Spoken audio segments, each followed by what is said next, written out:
The Assassin.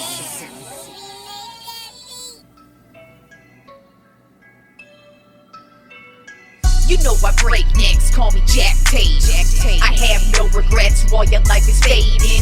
I'm a crazy fuck equivalent to Satan. When I'm behind the mic, I feel like the greatest. You know I break necks, call me Jack Tate. I have no regrets while your life is fading. I'm a crazy fuck equivalent to Satan. When I'm behind the mic, I feel like the greatest. What up, y'all? You're listening to Sports Talk with Tropp, and I'm your host, Katie Tropp. Well, welcome to the first Wednesday edition of the show. Like I said, I'm going to be adding Wednesday shows throughout football season, just because, I like to do my Trop 10 power rankings, and really the only good day to do NFL power rankings is after Monday Night Football. So it's definitely not something you want to do on a Monday show because you still have Monday's game.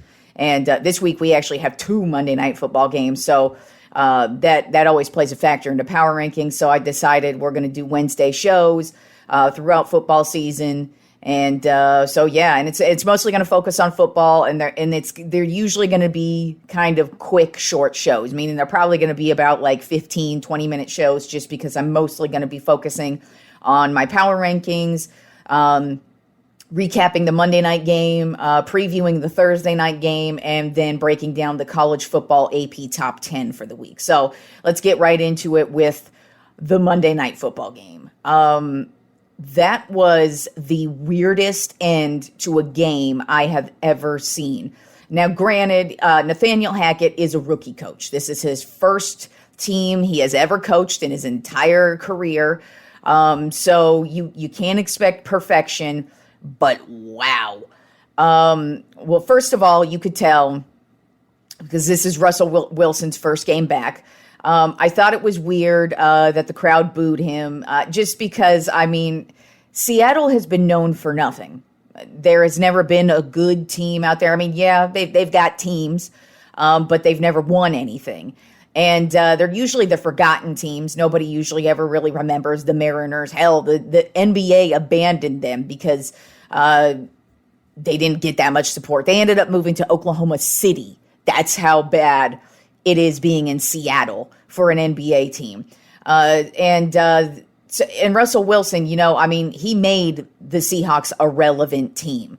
He took you to 2 Super Bowls and won you one of them.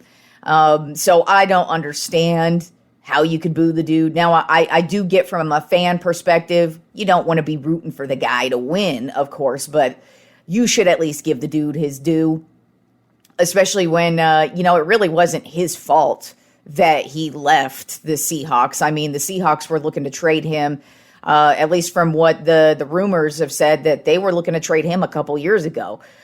So it sounds like there was kind of a rift between him and the front office, or him and Pete Carroll, or whoever, but it's not just on him. So you Seattle fans who were booing him, I think you're kind of lame, but whatever. Regardless, you could kind of tell that was getting to Russell Wilson. It is loud. Seattle has always been known as a loud stadium, and you can tell on certain occasions that the crowd does affect the offense, and it definitely did. The offensive line didn't really block that well, and I kind of had a feeling that was going to be an issue for the Broncos this season. Their offensive line is fairly mediocre. So I already had a feeling that Russell Wilson was going to be running for his life a lot of this season. But overall, you could tell that the defense, they played him well, and it just wasn't really a good game from the Denver offense. But that last drive, they actually had a shot. It was 4th and 5. They had all of their timeouts left, and there was about 48 seconds left on the clock, something like that. And I remember sitting there going, well, why aren't they calling a timeout? And even, Troy Aikman sitting there saying, they're going to call a timeout. And it looked like they were going to call a timeout, but they were waiting till the last second, which I just found to be odd, because I'm like, why would you do that? Because they were too far for a field goal attempt. You would think with the 3 timeouts, the 48-ish, 50-ish seconds left on the play clock, you're going to go for it on 4th and 5. Well, they ended up running the clock all the way down to about 20 seconds and then calling the timeout. And then they bring their kicker out for a 64-yard field goal attempt. Now, I would understand this field goal attempt if this is the last and only resort you have, meaning you have no timeouts, you have a few seconds left on the clock, and your only last resort is a 64-yard field goal. But for some odd reason, Nathaniel Hackett decided to go for the 64-yard field goal. And don't get me wrong, they actually do have a solid kicker in McManus who he can make the long kick, and he's very accurate and he's very consistent. But to throw him out there for a 64-yard field goal attempt when you have plenty of time, plenty of timeouts, and you got Russell Wilson. I mean, yes, the offense was pretty stagnant, but at least give it a shot. Well, they went for the 64-yard field goal attempt, and guess what? They missed it. And so there was 15 seconds left on the clock for the Seattle Seahawks. Of course, they're going to come out and kneel. I don't know what the hell Nathaniel Hackett was thinking, but then when Seattle starts kneeling, dude starts calling timeouts. I'm like, you have no shot at getting this ball back with these timeouts. What are you doing? And so that was just the weirdest end to a game. Seattle did end up winning the game 17-16. Shout out to Geno Smith, man. The dude came out on fire. I think he made his first 7-8 straight passes. I think at halftime he only had one incompletion. So he did have a solid first half. The second half, the Seattle offense really started to taper off. Jamal Adams is injured. So Seattle, they got the win, but to me, I don't think they're a good team still. But that was just a huge head scratcher from the Broncos. Of course, Nathaniel Hackett, he actually did say in his press conference, I think today or yesterday, that it was a mistake. That he should not have gone for the field goal. He should have gone for it on 4th and 5. And so he just shit the bed in that instance. Luckily for him, it was just the first game of the season. They've got plenty of season to go. That's definitely going to be a learning experience, I imagine, for him. But that was just the weirdest. When it ended, I was like, that was just the weirdest end to a game I have ever seen in my life. So weird, but Seattle got the win. So let's move on to my top 10 NFL power rankings for this week. Now, my power rankings are going to be much, much different than everybody else's power rankings. And the reason why is because I actually do real power rankings, meaning I don't even take into account last season. These are fresh power rankings where I am judging you off of this week and this week alone. All the rest of these power rankings, they're just using last year as their model and then kind of going off of this week. Nah.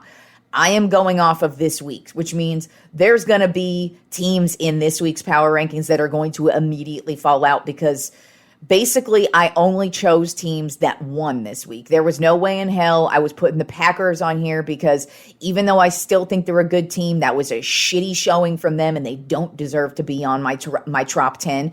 And then you got the Rams, who also had a horrible showing as well. They don't deserve to be on my top 10 this week. Now, both teams, if they have great showings next week, yeah, you're damn right. Those teams are probably going to elevate into my top 10. But my top 10 this week is based solely on teams who won.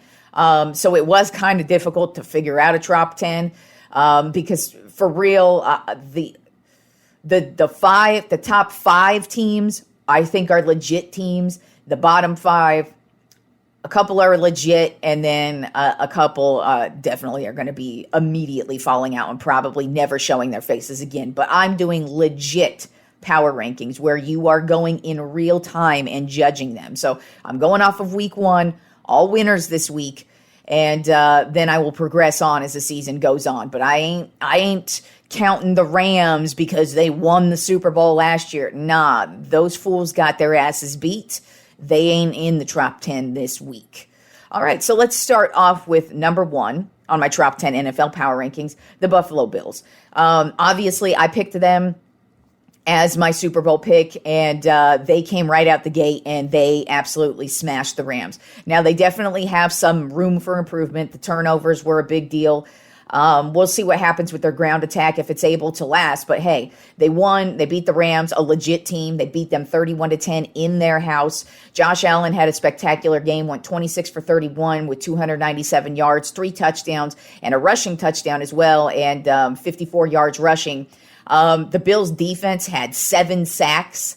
So they had a great game, and you could just feel the presence of Von Miller already in game 1. And then can't forget about Stephon Diggs. He had 122 yards receiving as well as a touchdown. So the Buffalo Bills, to me, number 1 ranked team this week.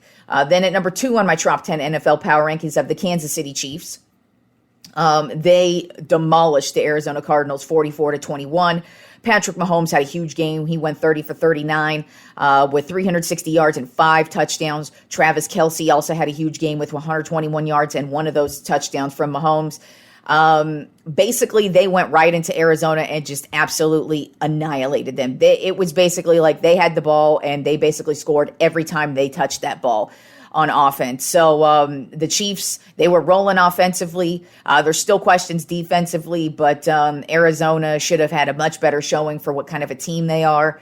And so the Chiefs at number 2. Then at number 3 on my top 10 NFL power rankings of the Los Angeles Chargers, almost said San Diego. They beat the Las Vegas Raiders 24-19. And you could just see the huge improvement in their defense this year. First of all, they traded for Khalil Mack in the offseason. He comes right out the gate, game 1, and has 3 sacks, 3 of the 6 defensive sacks for the day. Justin Herbert had a huge game. He went 26 for 34 with 279 yards and 3 touchdowns.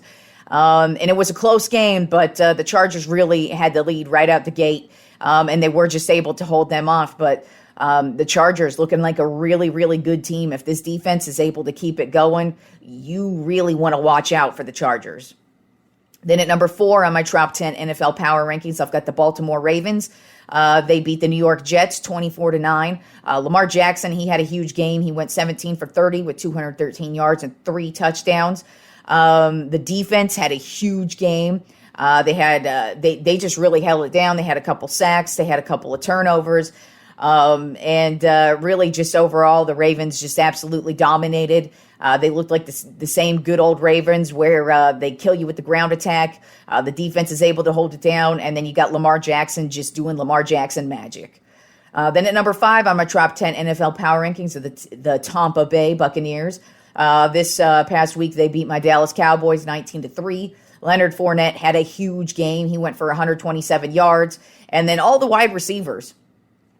You knew coming into this game, Tom Brady was going to have his pick of the litter between Mike Evans, Godwin, and Julio Jones, and he got the ball to all 3 of them, and they all made huge plays, including Julio Jones. Man, I really thought this was a big pickup for the Bucs this offseason because, Godwin, he's coming off of the ACL injury, and now he's got a hamstring injury, so it doesn't look very serious, but he's still kind of an injury-prone guy. Evans also tends to be injury prone, but he's just a high powered receiver. So I'm looking at Jones to be that guy who's going to be kind of like a secret weapon for Tom Brady to go to when he needs it. And he made a couple big plays against the Cowboys, and I expect him to do that the rest of the season. Then at number 6 on my top 10 NFL power rankings, I've got the Minnesota Vikings. They beat the Green Bay Packers 23-7. Justin Jefferson, he came right out the gate, had a huge game, went 184 yards with 2 touchdowns, and it was amazing how wide open he was.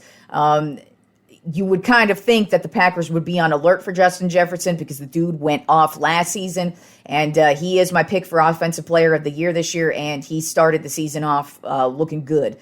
So the rest of the league better be on notice that you need to look out for Justin Jefferson. But you look out for Justin Jefferson and you got Adam Thielen on the other side. So the Vikings have their plethora of weapons on the offensive side of the ball. But you got to look at the defense as well. They really held it down against Aaron Rodgers. While his offensive line, they're dealing with some injuries right now, still Rodgers really wasn't able to find any receivers, and he didn't have a lot of time. So defensively, the Vikings looked pretty solid, at least in game 1.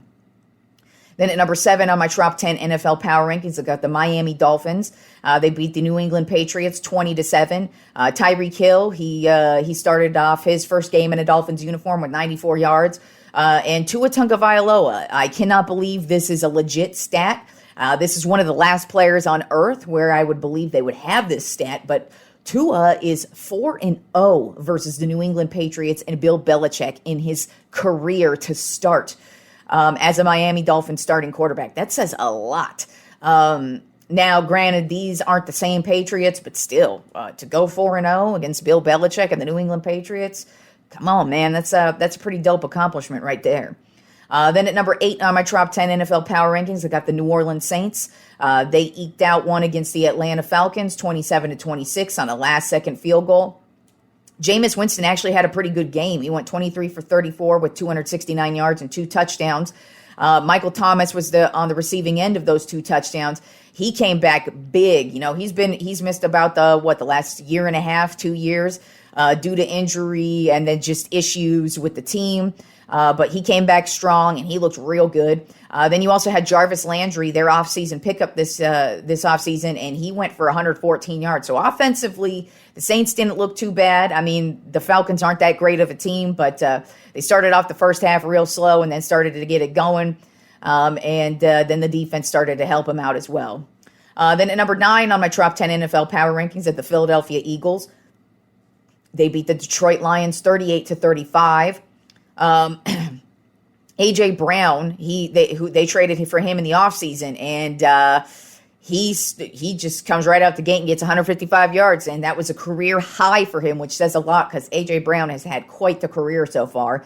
And actually, the Eagles offense had a total of 455 yards on 10 possessions, which is just crazy.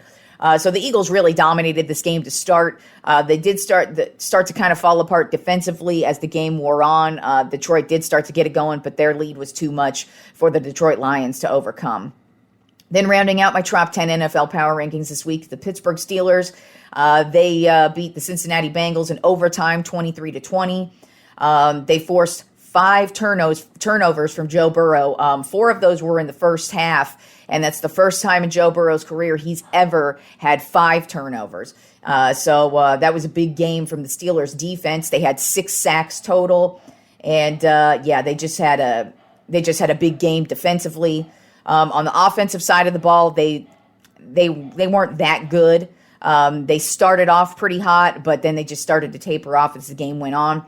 I really don't expect to see the Steelers in my Trop 10 really for the rest of the season. I was pretty much reaching with this one just because it really wasn't that great of a showing from them offensively. But, hey, man, they held it down. They beat the reigning AFC champions. And it's a division opponent, so it's always a big win to beat your division opponent. So that's the Trop 10 NFL Power Rankings for this week. So let's get into the Thursday night football game.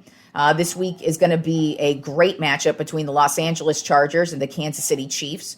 Right now, the Chiefs are a 3.5-point favorite. This year, I actually think that the Chargers are finally going to be a team that's able to get over the hump. And, the last year, I kind of felt like they had a chance, and they did play the Chiefs really well last year. But this year, I expect the Chargers to dominate. I actually think they're going to win their division, and this is the year I think they're going to finally get over the Kansas City Chiefs and beat them. And I think they're going to beat them in this game. I actually think it's going to be a Chargers win, 38-35. I do think it's going to be an offensive shootout. Keenan Allen is not expected to play for the Chargers, which is a big blow to them. But really, Justin Herbert, he just looks like he's. It looks like it's going to be okay without Allen, at least for this game, because the Chiefs' defense is really not that good.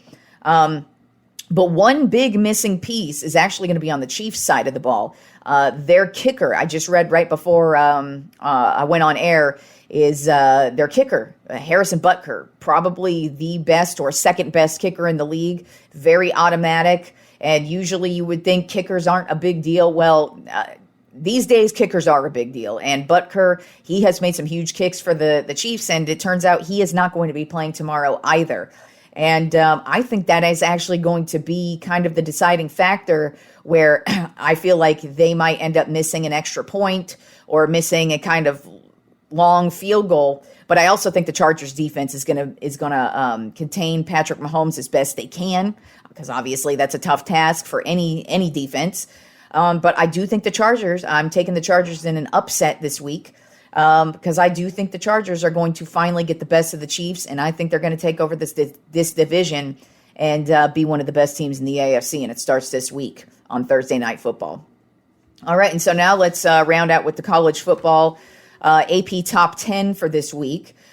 Starting off with, we do have a new number one. That would be the Georgia Bulldogs. Right now, they're currently 2-0, and the reason why they got bumped up over Alabama is because they absolutely demolished their opponent 33-0. This week, they play South Carolina.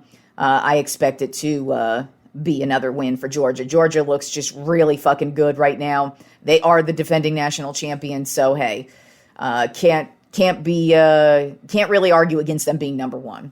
Then at number two, you have the Alabama Crimson Tide, and the reason why they fell is because my Texas Longhorns actually played them pretty well. They actually almost got the win. It was a 20-19 win for Alabama, so they still got the win, but man, it was the Texas defense really just held down this Alabama offense, which is known for being electric. I mean, hell, their quarterback, he just won the Heisman Trophy last year. He's already a front runner for the Heisman Trophy this year, and the Texas defense really just took it to him. So that's why Alabama fell. This week they're playing ULM, so they should get right back on track with another ass kicking this week. Then at number three, you have Ohio State, who's still 2-0. Oh my God, I'm sorry. My stupid dogs are barking at something. I have no idea what. Honestly, I'm not sure if you can even hear them, but I am kind of annoyed. So if I apologize for the stupid idiocy going on in the background. Then at number three is Ohio State. They're 2-0. They just beat Arkansas State 45-12. This week they play... I have no idea who TOL is. That's the abbreviation for the team they're playing. Oh, it's probably Toledo, would be my guess, but I could be wrong. But regardless, it's probably going to be another ass kicking from Ohio State this week. Then at number four, you've got Michigan. They're 2-0. They just beat Hawaii 56-10, and their opponent this week is UConn. Then at number five, you've got Clemson, who's 2-0. They beat Furman 35-12 this week. They play LT, whoever the fuck LT is, the abbreviation. I apologize. I probably should have. With college football, I don't usually go and look up abbreviations because they usually are pretty easy, but then you forget that there's all these rando fucking teams out of nowhere. So I'm sorry, I have no idea who LT is. And with that being said, they're probably going to get their asses kicked by Clemson this week. So good luck, LT. Maybe they're the College of LaDainian Tomlinson or something like that. Then at number six this week, the Oklahoma Sooners, 2-0. They beat Kent State this week 33-3, and their opponent this week they're going to be at Nebraska, who just fired their coach. So that should probably be a win for the stupid-ass Sooners. Then at number seven, you have the USC the USC Trojans. They are 2-0, and they kicked the crap out of Stanford 41-28. This week they have Fresno. Then at number 8, you've got Oklahoma State. They are 2-0, and they just took out Arizona State 34-17. And then they have this week they're against ARPB. I really have no fucking idea who ARPB is. We'll just call them ass-reaming peanut butter. So ass-reaming peanut butter is probably going to get their asses beat by Oklahoma State this week. Then at number 9, you have Kentucky. They are a surprising 2-0, and they just beat Florida this week, 26-16 in a crazy game. The streets of Kentucky went nuts because, as you can imagine, not a lot of big wins happen in Kentucky, especially for the football team. Kentucky's usually known for their basketball team. Great basketball team, but football, not so much. But they did get a huge win against Florida, 26-16. This week they play YSU. Your Slut University is what we're going to go with there. And then at number 10, we've got Arkansas. They are 2-0. They just took out South Carolina this week, 44-30, and this weekend they play Missouri State. Then it's also just worth noting that my Texas Longhorns actually did crack the top 25 this week. That win or that loss against Alabama bumped them up to number 21. This is the first showing they've had all season in the top 25, so that's great. I don't expect much from them. Like I said, I don't expect much, but hey, that's great that they're ranked. Hopefully we could get a win this week. We're playing UTSA, so we should get a win this week, but the quarterback situation's a little bit iffy, so who the hell knows what's going on there. But hey, the Longhorns are ranked. Hook 'em horns, motherfucker. And that's the show for today. So I will talk to you fools on Friday.